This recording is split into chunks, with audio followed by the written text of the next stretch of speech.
A continuación, cerramos con la última cápsula formativa que tratará sobre la política de persecución penal y será impartida por el maestro Iván de la Garza Santos. Iván de la Garza Santos es licenciado en Derecho por la Facultad Libre de Derecho en Monterrey, maestro en Gobernabilidad y Gestión Pública en el Instituto Universitario de Investigaciones Ortega y Gasset en Madrid, España, así como maestro en Derecho Público por la EGAP, Gobierno y Política Pública, Escuela de Gobierno y Política Pública del Tecnológico de Monterrey. Es profesor de planta de la Facultad Libre de Derecho de Monterrey. Su actividad profesional siempre ha combinado la academia y la investigación con el ejercicio práctico de la abogacía. Actualmente es socio de Fortis Consultoría, donde se desempeña como consultor senior especialista en temas de seguridad, justicia y reforma penal. Durante 10 años trabajó en la Procuraduría General de Justicia del Estado de Nuevo León, en donde ocupó diversos puestos directivos y participó en la implementación del sistema penal acusatorio en Nuevo León. Ha sido asesor de diversos proyectos a nivel federal y local sobre modelos de gestión y reforma al sistema de justicia penal. Recuerden que el equipo de Renace está recolectando sus preguntas para hacerlas llegar a las personas expertas correspondientes y responder en el sitio web del evento. Adelante, por favor.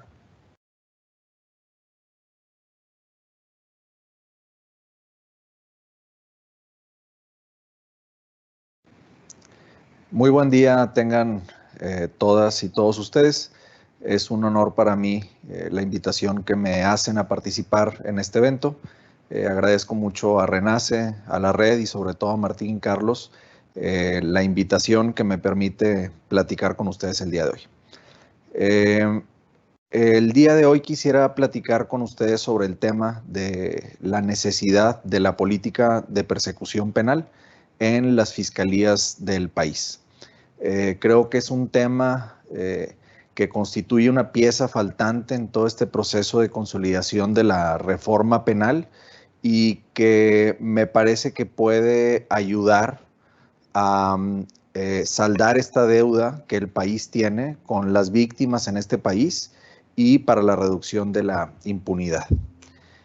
Para abordar este tema, he decidido separarlo en 5 apartados, los cuales están formulados en términos de preguntas.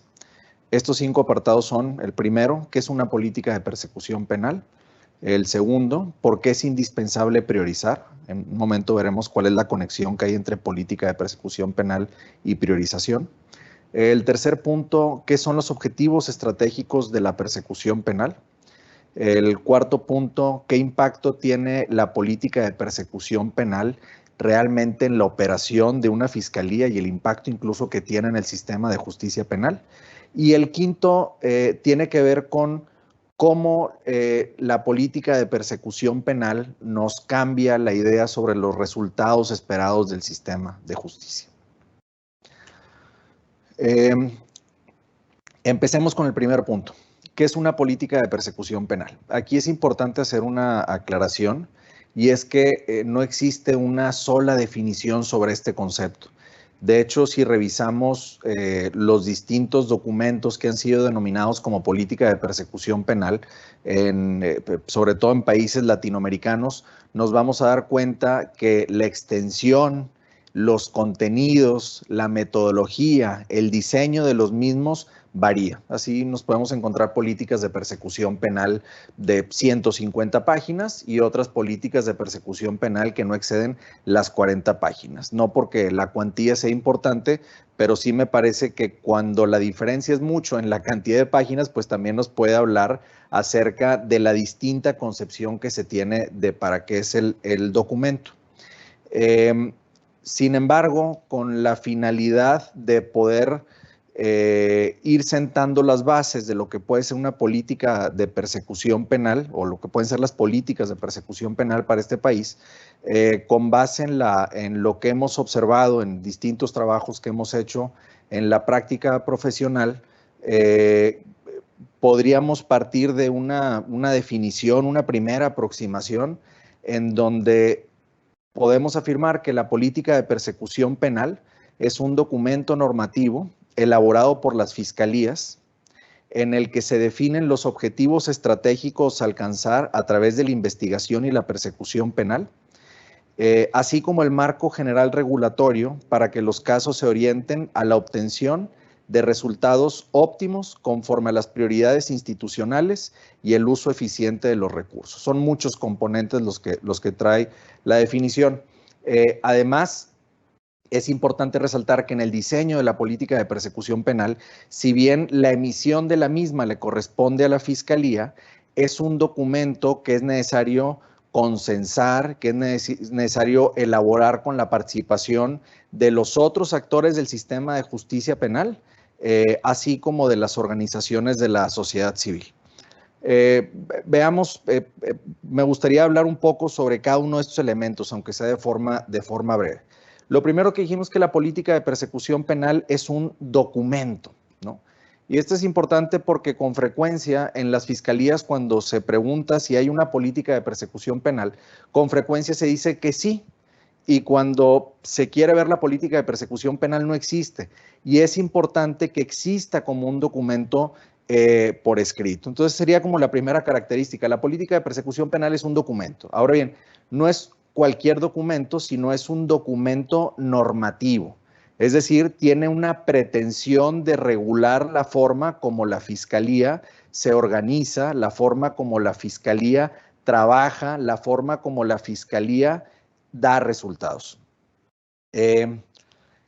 Además, este documento, digamos, en cuanto a los contenidos, lo primero que señalé tenía que ver más bien con la forma. En cuanto a los contenidos, este documento normativo debe de contener cuáles son los objetivos estratégicos a alcanzar a través de la investigación y la persecución penal.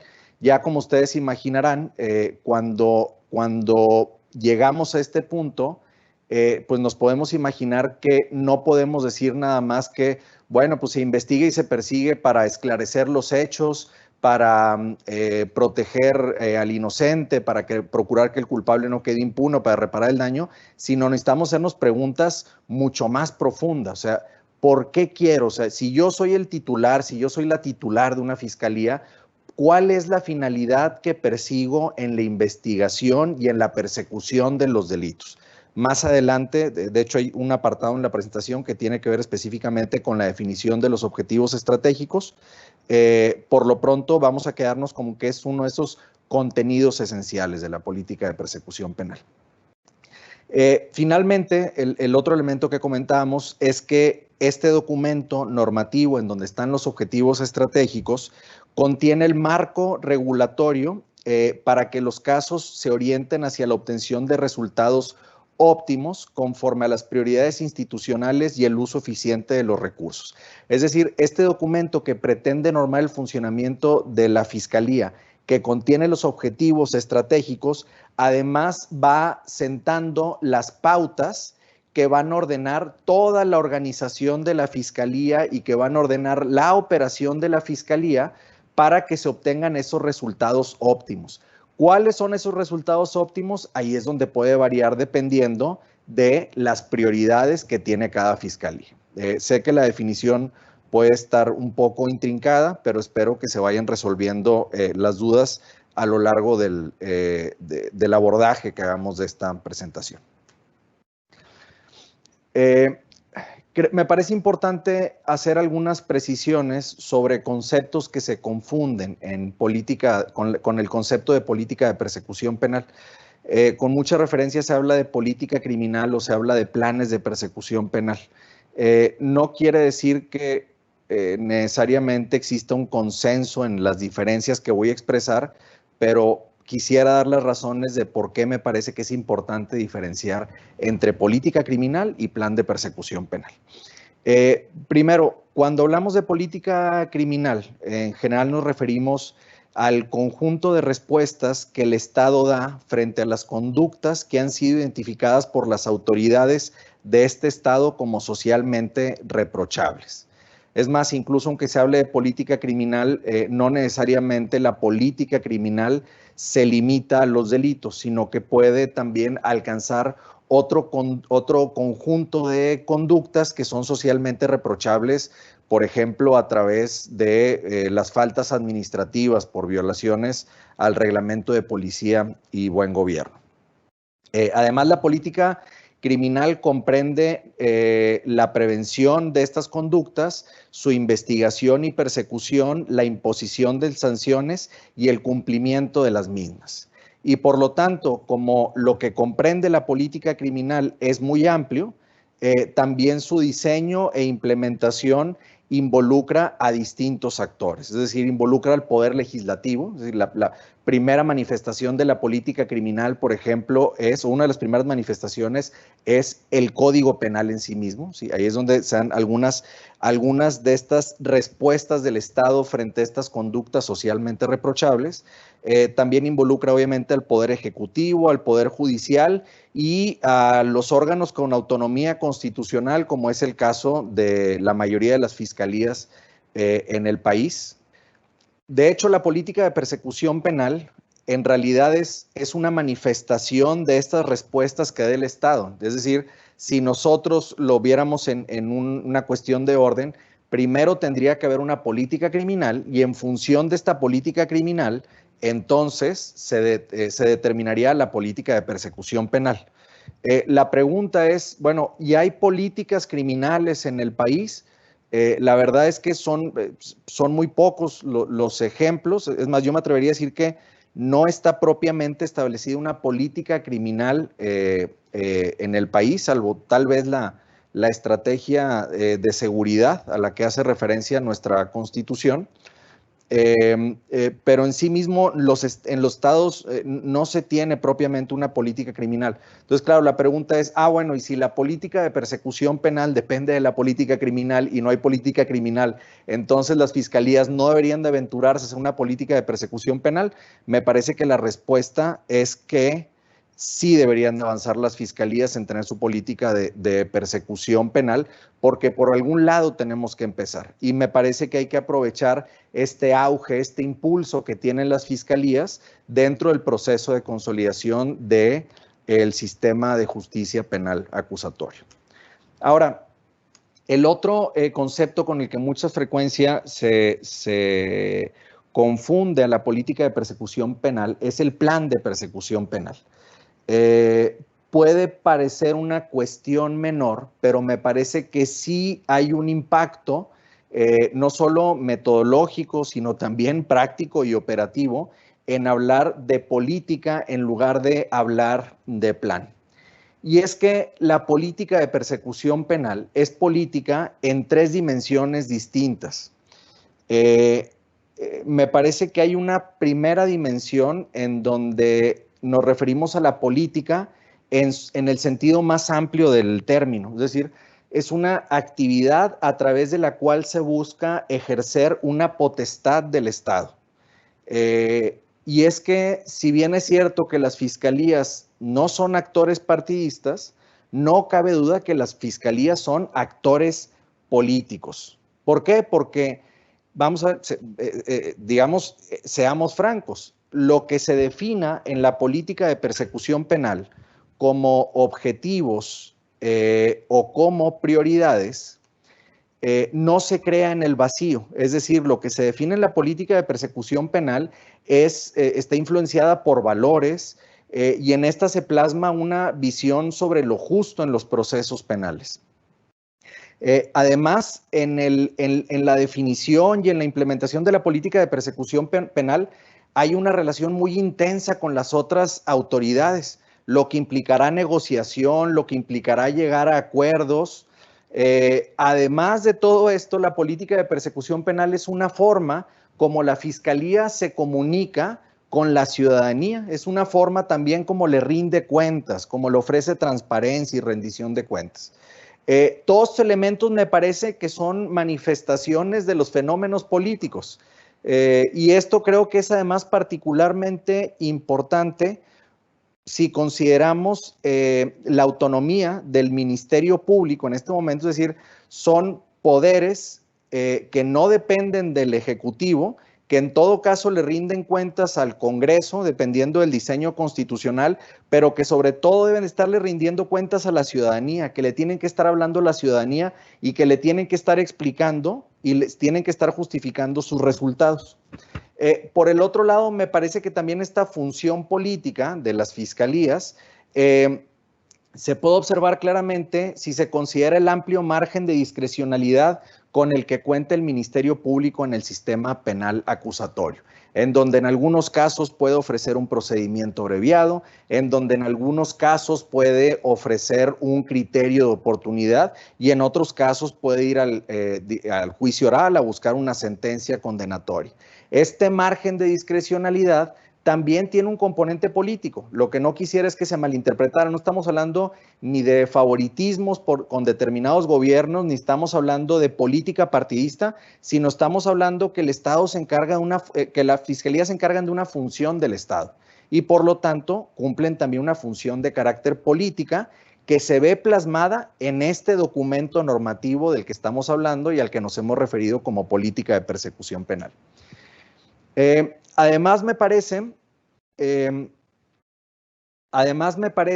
que la política de persecución penal es política en el sentido de política pública, porque a partir de lo que se establece en este documento normativo, se definirán las estrategias y acciones a emprender en la persecución penal y además se hará una asignación de recursos. Entonces, la política de persecución penal también es política pública.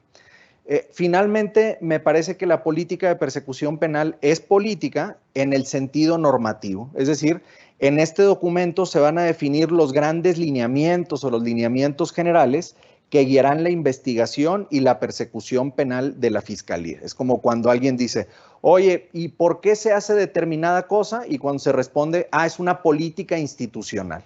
A eso nos estamos refiriendo cuando estamos hablando de la política en sentido normativo. Por todas estas razones, me parece que el documento normativo al que nos estamos refiriendo es una política de persecución penal de la cual, una vez que esté elaborada, podrá salir uno o varios planes de persecución penal para aterrizar lo que está ordenado en el documento de política. Pasemos al siguiente punto. El siguiente punto tenía el título ¿Por qué es indispensable priorizar? Y es que en toda política de persecución penal es indispensable priorizar. Hay varias razones para esto. Hay una primera razón que tiene que ver con una cuestión netamente de carácter de racionalidad administrativa. La demanda del servicio es constante, es decir, del servicio de investigación y persecución penal es constante. También esta demanda va en aumento y las posibilidades de ofrecer el servicio son limitadas. Entonces, en este escenario priorizar no tiene que ver con perder este espíritu de atención a todas las víctimas del delito, sino simple y sencillamente tiene que ver con una necesidad que impone el contexto en la prestación de este servicio. Y hagámonos algunas preguntas como para poder dimensionar la importancia de la priorización. La Constitución dice que el objetivo del proceso penal es esclarecer los hechos, proteger al inocente, procurar que el culpable no quede impune y reparar el daño. Ahora, las preguntas que yo me haría ¿es viable esclarecer todos los hechos que se denuncian? Es decir, ¿hay una obligación de las fiscalías de esclarecer el hecho en absolutamente todos los casos que son denunciados? Todas las víctimas requieren el mismo tipo de protección, es decir, la víctima de un robo simple requiere el mismo tipo de protección que la víctima de una violación, por ejemplo.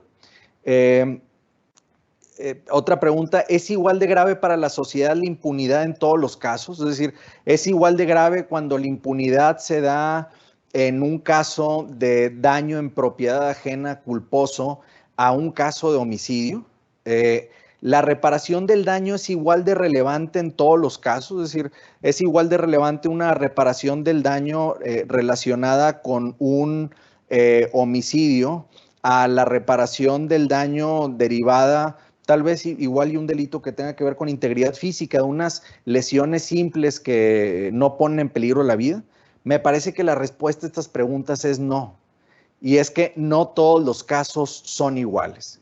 Y si no todos los casos son iguales, entonces los casos requieren un distinto tipo de tratamiento. Y la regla general o la idea general para este distinto tipo de tratamiento es la priorización. De hecho, priorizar es algo que siempre se ha hecho en las fiscalías. Se prioriza si el asunto sale en los medios de comunicación, por ejemplo. Se prioriza si un caso es importante para el superior jerárquico. Se prioriza si, por ejemplo, estoy a final de mes y yo tengo algunos indicadores que me evalúan, entonces pues voy a escoger los casos que me permitan sacar el resultado que me pidan. Es decir, la priorización es algo que ya hacemos, tampoco no es algo que resulte ajeno a la institución del Ministerio Público. La diferencia es que cuando la priorización se hace basado en una política de persecución penal, se puede garantizar que está orientada al cumplimiento de los objetivos estratégicos predeterminados por la institución. Es decir, no se prioriza conforme a un criterio de cada agente del Ministerio Público, ni se prioriza conforme a lo que piense el superior jerárquico de un determinado grupo de agentes del Ministerio Público, sino que se prioriza para alcanzar los objetivos institucionales de la Fiscalía que están plasmados en la política de persecución penal. Ahora, decir que se va a priorizar es sencillo, relativamente sencillo, una vez que se acepta la lógica de que no se puede atender todos los casos de la misma forma. La pregunta, o lo más complicado es, ¿y qué debe ser prioritario? Y además, ¿qué impacto tiene la priorización en la operación? Porque también es muy importante que este documento, para que realmente sea normativo, no se quede nada más en la gaveta de los agentes del Ministerio Público, sino que realmente tenga un impacto en la práctica, un impacto en la prestación de los servicios. De entrada, la respuesta a estas preguntas las voy a tratar de hacer en los siguientes puntos. Nada más quisiera detenerme un momentito en la primera pregunta, en qué debe ser prioritario. Aquí cobra relevancia lo que comentaba en una de las primeras diapositivas sobre la necesidad de que la política de persecución penal sea construida en conjunto con los otros actores del sistema de justicia penal, además de las organizaciones de la sociedad civil, porque no puede ser la visión nada más del titular de la Fiscalía en turno. Habrá que entender también cuáles son las necesidades de las organizaciones, por ejemplo, que están buscando a familiares desaparecidos, o de las organizaciones que se encargan de auxiliar o de asesorar a víctimas de violencia basada en género. Pero lo mismo tenemos que considerar cuáles son las posibilidades del Poder Judicial, es decir, el Poder Judicial que diga, oye, pues tal vez tu prioridad es llevar o vincular a proceso todos los casos de robo, pero conforme a las capacidades que tengo actualmente en el tribunal es algo que por más que tú digas que es prioritario y que lo quieres hacer, no lo voy a poder ejecutar. Y lo mismo en el caso de la Defensoría, tal vez el Poder Judicial y la Fiscalía tengan los recursos para llevar X cantidad audiencias intermedias, ¿sí?, conforme a este esquema de priorización, pero que la Defensoría diga, yo no te puedo seguir el ritmo. O lo mismo, tal vez la Fiscalía lo que le dice, como vamos a ver más adelante en la necesidad de los modelos de gestión, la Fiscalía puede predeterminar todos los casos que cumplan con estas características. Mi solución óptima es resolverlos a través de la suspensión condicional del proceso. Bueno, pues para ese tipo de acuerdos, ese tipo de decisiones, hace falta tener un acuerdo previo de carácter técnico-político, tanto con el Poder Judicial como con la Defensoría.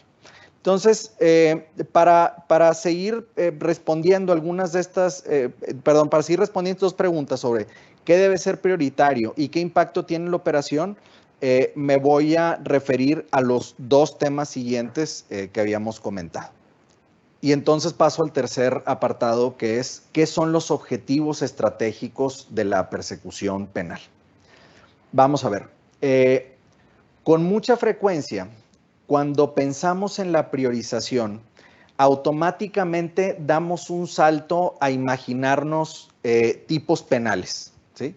Generalmente tipos penales de lo que la costumbre nos ha llevado a denominar como delitos de alto impacto.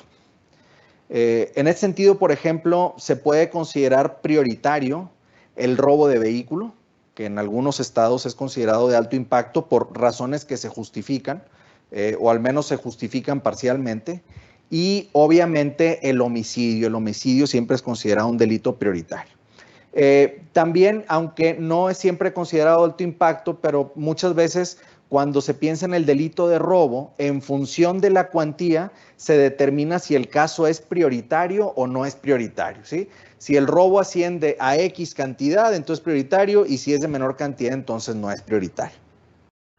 Entonces, la pregunta que creo que nos tenemos que hacer, o las preguntas que nos tenemos que hacer tomando como ejemplo estos delitos que comentaba, es si todos los casos de robo de vehículo son realmente prioritarios. Y pongo el ejemplo en el caso de que un robo de vehículo equiparado, en donde en realidad es una persona que iba manejando un vehículo que tenía reporte de robo, pero luego la persona se determina que, digamos, fue un comprador de buena fe y que fue engañado por el vendedor, pues tal vez ese tipo de casos no son realmente prioritarios. Lo mismo, la cuantía de un robo es el elemento más importante para determinar la prioridad del asunto. Incluso habría que pensar si existen algunos elementos que nos pueden llevar a priorizar entre los distintos casos de homicidio. No porque una víctima sea más importante que la otra, porque al final es la pérdida de una vida, y ese es un drama en cualquier país civilizado. Sin embargo, sí creo que tal vez los casos que están relacionados con estructuras criminales, por ejemplo, son casos de homicidio en donde tal vez podría haber un criterio de priorización frente a los casos de los homicidios, digamos, que no tiene nada que ver con estructuras criminales. No lo estoy ni siquiera sugiriendo para que se hagan las fiscalías, sino simplemente lo que estoy haciendo es generando estas preguntas detonantes que nos permitan ir entendiendo que aunque siempre hemos tenido criterios de priorización, no necesariamente son criterios de priorización que hayan pasado por un profundo proceso de reflexión como el que exigiría tener una política de persecución penal. Entonces, digamos, la conclusión de lo que estoy platicando es que me parece que pretender priorizar exclusivamente conforme a tipos penales es insuficiente. Puede ser útil para algunos delitos, pero es insuficiente. En ese sentido surge la necesidad de ofrecer criterios que guíen la priorización de la investigación y la persecución penal. Es en esta parte en donde entran los objetivos estratégicos de la persecución penal, porque van a ser la guía para definir los criterios de priorización. Por lo tanto, en la estructura del documento, este documento normativo de política de persecución penal, lo primero que hay que hacer es establecer cuáles son los objetivos estratégicos de la persecución penal.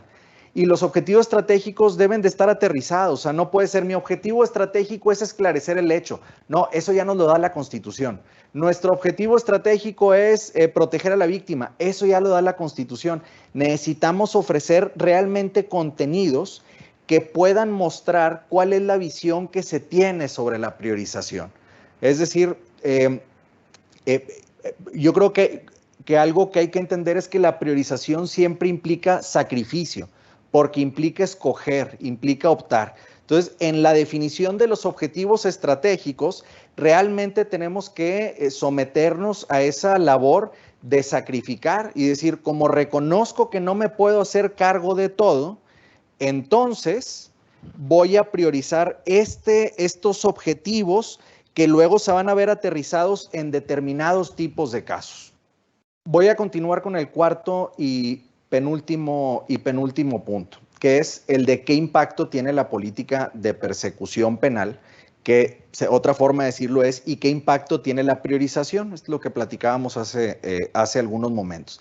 ¿Qué impacto tiene la priorización o qué impacto tiene la política de persecución penal?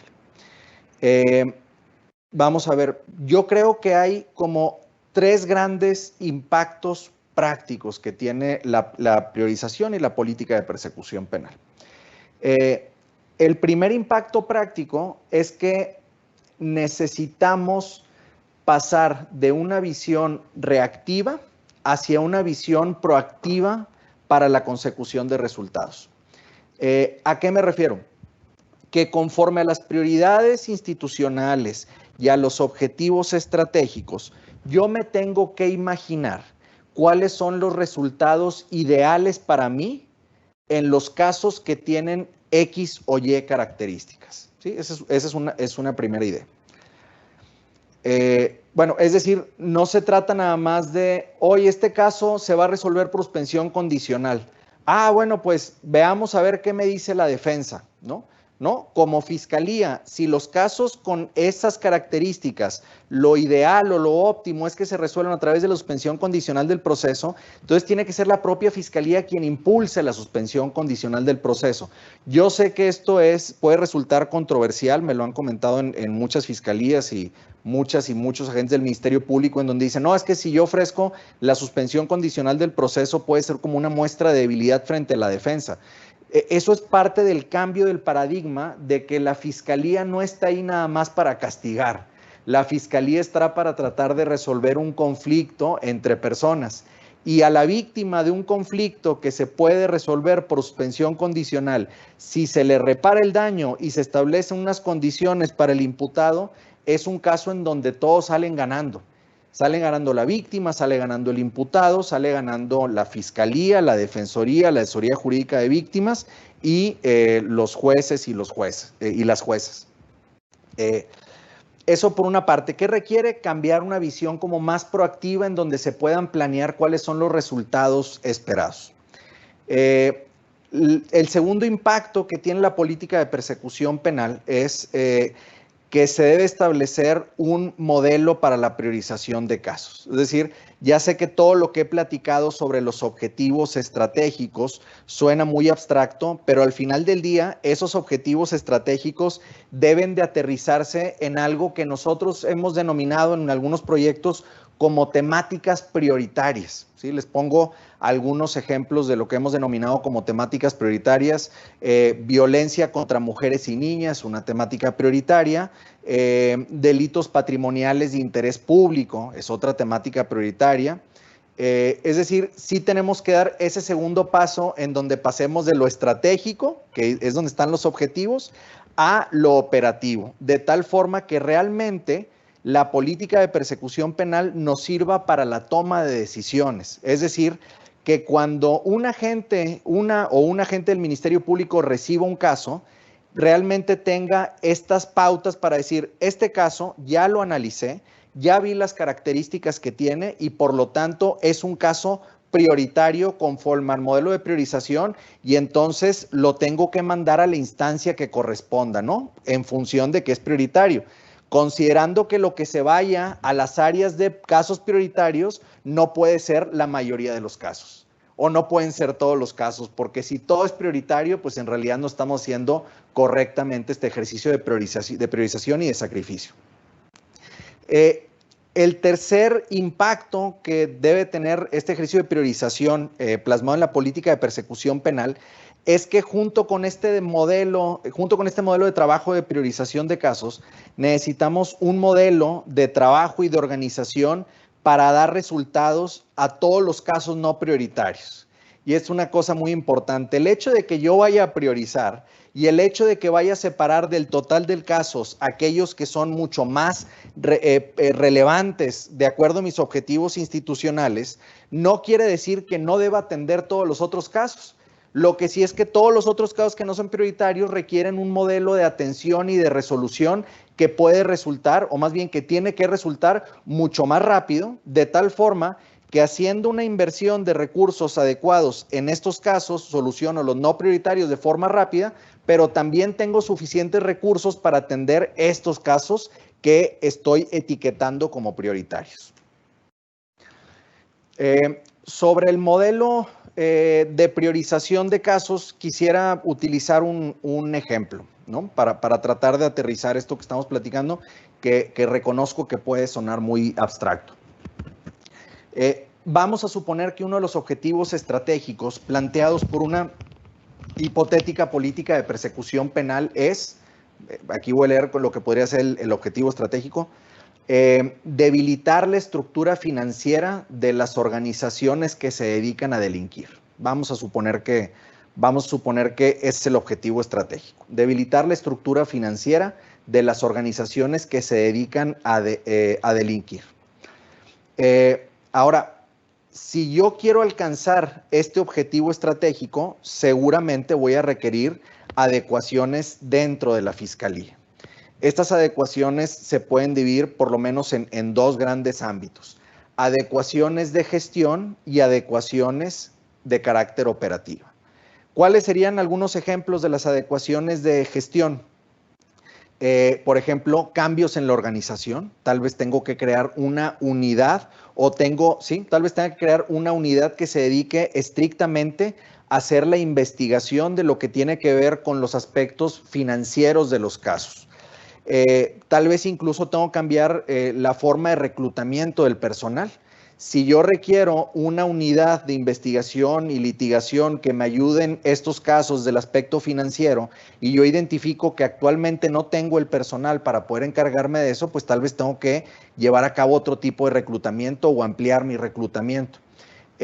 O incluso tengo que incorporar a personas de otras disciplinas, tal vez algunos otros perfiles en análisis de información o en periciales. Tal vez también existe cambios en la estructura de puestos y en el salarial. Tal vez la especialidad que se requiere para este tipo de unidades de investigación concentradas en temas de estructuras financieras, tal vez exigen conforme al mercado tener otro tipo de sueldo, por ejemplo. Eso son nada más algunos ejemplos, obviamente nada más de carácter enunciativo. De cómo la política de persecución penal, los objetivos estratégicos y la priorización nos pueden llevar a cambios realmente de impacto en el funcionamiento de la Fiscalía. Los primeros que comenté hace un momento son de gestión. Ahora, algunos de los cambios operativos, pues tal vez tenga que modificarse los lineamientos de la investigación. Es decir, tal vez hoy por hoy los planes de investigación que se utilizan en las fiscalías están muy concentrados en tratar de acreditar el tipo penal, pero se dejan de lado todos los actos de investigación que tienen que ver con identificar toda la información que tenga que ver con las estructuras financieras. Bueno, pues tal vez tengan que cambiarse esos lineamientos de la investigación. O, por ejemplo, incluso cambios en los lineamientos para el ofrecimiento de procedimientos abreviados. Es decir, si uno de mis objetivos estratégicos, algo que priorizo como en mi gestión, digamos, como titular de la Fiscalía, es debilitar la estructura financiera, pues tal vez los ofrecimientos de los abreviados ya no se pueden limitar exclusivamente a negociar la pena, sino incluso, y creo que esto también puede ser controversial, pero incluso se podría explorar la posibilidad de que también a través del abreviado se pudiera atacar o debilitar la estructura financiera a través de decomisos o de extinción de dominio. Insisto, son algunas ideas al aire, esto dependerá pues ahora sí, de las prioridades de cada fiscalía y del contexto de cada fiscalía. Finalmente, el punto quinto, que es cuáles son los resultados esperados de la política de persecución penal. En esto creo que es bien importante cambiar la idea sobre los resultados esperados y también las ideas que se tienen sobre la evaluación. ¿Por qué? Porque ya no se trata solamente de medir tasas de vinculación a proceso, que es muy relevante, pero este tipo de ideas deben de complementarse. Es más, ya ni siquiera se trataría de estarse evaluando conforme a la incidencia delictiva que tiene robo en carreteras o robo de vehículos, sino que la evaluación ahora va a estar concentrada o va a estar orientada hacia las prioridades manifestadas en los objetivos estratégicos. En este sentido, se requieren mediciones que permitan monitorear y evaluar el cumplimiento de estos objetivos. ¿Cuáles pueden ser algunos de los ejemplos indicadores? Yo, por ejemplo, le daría mucha importancia a cómo estoy resolviendo los casos no prioritarios. Ya sé que puede parecer un contrasentido porque todos hemos estado hablando de la priorización, pero es que también les dije que no podemos desatender el grueso de la incidencia delictiva. Entonces hay que garantizar que estamos dándole respuesta al grueso de los casos porque eso también nos va a dar un bono de legitimidad a, digamos, a la institución y a la política de persecución penal. Entonces sería muy importante estar revisando sí las tasas de vinculación a proceso, pero también, por ejemplo, los tiempos en los cuales se celebra un acuerdo reparatorio o los tiempos en los cuales se celebra una suspensión condicional al proceso y por ejemplo, garantizar o desincentivar esas prácticas en donde muchas de las suspensiones condicionales al proceso se celebran en la audiencia intermedia, lo cual implica también una inversión de recursos que nos la quita de las otras áreas en donde estaríamos atendiendo los casos prioritarios. Obviamente también tendríamos que estar midiendo las tasas de vinculación a proceso en casos prioritarios. Entonces, se fijan, ya no se trata del enfoque de delitos de alto impacto nada más, sino en función de los objetivos estratégicos, hago una proyección de cuántos casos prioritarios serían los que estaría atendiendo en el año. Por ejemplo, yo entiendo que esto tal vez se podría hacer hasta el segundo año de estar operando la política de persecución penal, pero lo importante de esto, lo que quisiera resaltar, es que necesitamos unas formas como más comprensivas de monitorear y evaluar el desempeño. Finalmente, y como conclusión, yo quisiera aclarar que entiendo que la política de persecución penal no es la panacea para todos los males en el funcionamiento del sistema de justicia penal. Entiendo que hay muchos problemas que tienen que ver con el reclutamiento, con la capacitación, con el pago, con los presupuestos, con la falta de acuerdos sobre interpretación de normas entre Fiscalía y tribunales y la Defensoría. Entiendo que son muchos los aspectos que se tienen que atender y que la política de persecución penal en sí mismo no va a resolver todos estos problemas. Sin embargo, me parece que sí es una pieza muy importante y que en la medida en que los estados se tomen en serio la tarea de hacer sus políticas de persecución penal, daremos grandes pasos en la consolidación del sistema penal acusatorio y no solamente eso, sino que lo más importante, creo que le podremos rendir buenas cuentas a las víctimas de este país y también lograremos reducir la impunidad. Muchas gracias por su atención y espero vernos pronto.